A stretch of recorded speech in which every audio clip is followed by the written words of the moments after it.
Hi, I'm Marty Nemko.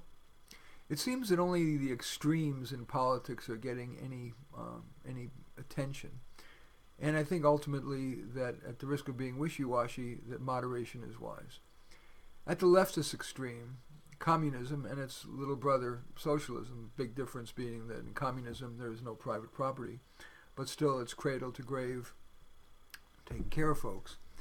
Um, it fails to acknowledge the human Maslowian desire to get for yourself, to take care of yourself. Yes, many people have an altruistic instinct as well, but when we're talking about a nationwide policy, unfortunately, or fortunately, whatever, the survival of the goal to survive and thrive as an individual is so powerful that socialism and communism invariably has led, and in theory would continue to lead, to mass poverty, shortages, as we've seen in everything from North Korea to Venezuela, the Eastern Bloc country to the Soviet Union, even in Angola. Every place where we've seen communism tried, it has failed. And it's a mistake to call Sweden communist. It's not. It is a it's a quite socialist state in which there is indeed cradle to grave taken care, but there is private property, there is private business. So it's a little mistake to call that the extreme. It's toward one end, but I'm going to argue that we need a slightly right of center version of Sweden.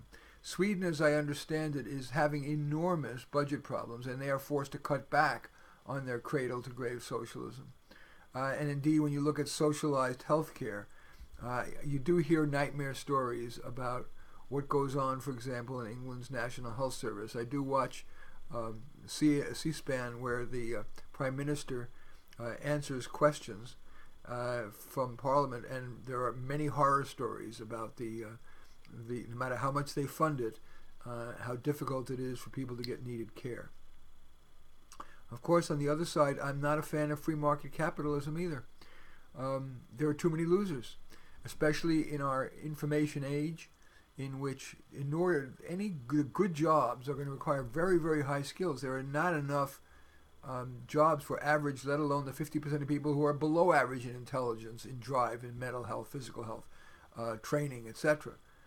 And so there's just too many failures in an era where so much of the productivity is software, where after the team of people, of 20 people or whatever, has developed the first piece of software to make 1 million more copies, just push a button. Unlike in the agricultural age when you needed, or manufacturing age when you needed millions of workers on assembly lines and in the fields.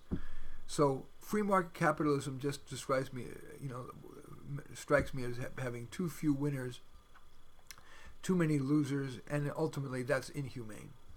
So I end up coming down in the middle, which is a fairly moderate position. Yes, we need some redistribution to the poor, but we do plenty of it already. Our progressive tax system, obviously the poor pay nothing and the rich pay much more than the media would.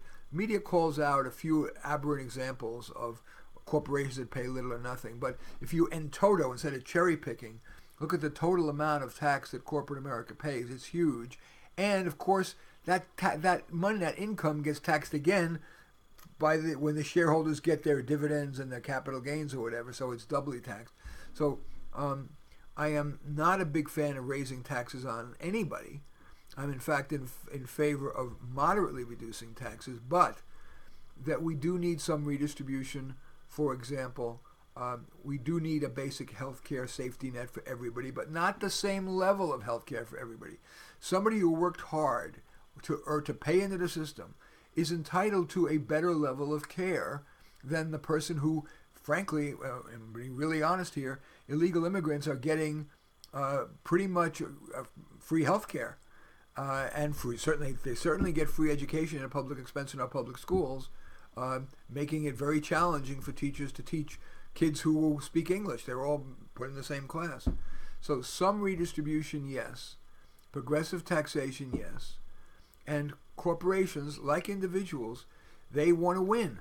And so they are, without regulation, without now I'm again being a liberal, without careful monitoring of the way in which corporations make products in terms of quality, including drugs, including any products, foods, meat, whatever, and monitoring how are they polluting our air, our water, to have really these libertarians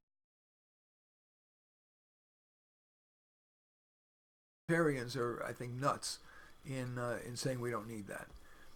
But I do think that that in the absence of competition that comes from cradle to grave security, let alone the state-owned all means of production, you're going to get too much laziness. And that's why we had in all of those countries, those communist countries that I've mentioned, you have huge shortages of foods and therefore bread lines, cars that kept breaking down all the time.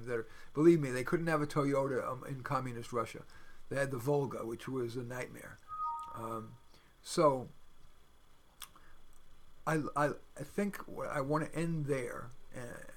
And I also, one more thing, I really do think the redistribution that's going on against merit, where we are admitting to college, admitting to graduate school, we are hiring and promoting, merit is becoming ever less important. It is or at least decreasing in importance. And one's race, gender, sexual orientation, which is a form of redistribution to the have-nots apart from merit, is increasing in primacy in those decisions. That is bad. It ultimately leads to a bad society. Whatever may have occurred in slavery 160, 175 years ago, whatever lingering remnants of racism and sexism exist, the negative effects of that are dwarfed by allowing merit to have less and less role in making those decisions. It hurts our services, it hurts our products, it hurts the people who on the merits were wrongfully denied their access to a job or college or graduate school, and ultimately it just hurts society when we're busy counting what's easy to count, a race, gender, sexual orientation, etc., where merit, which is harder to assess, but is ultimately, it's worth tackling that difficult task. And with things like artificial intelligence, and modernization in the way in which we choose people, using smart technology for assessing prospective students, employees, etc., we will ultimately, there is no perfect system, but we will ultimately have a greater good for humankind if we do honor merit. And so that's my way of saying, I urge you, who are these passionate people on the left and passionate people on the right who cannot talk with each other. They've stopped being friends with each other. They can't even begin to argue because there's so much anger, that we realize that there really is, in the end, probably moderation is going to be the wisest choice. Aristotle was no fool, and there's been calls for moderation through the centuries. But now, somehow, the word moderate is just seen as boring, yawn, and not passionate enough. And so I wanted to make a passionate case for moderation. In any case, as always, down there you can do a thumbs up or a thumbs down, whichever you think is appropriate. You can write a comment and share it on social media if you so choose. In any event, I do thank you for watching. I am Marty Nemko.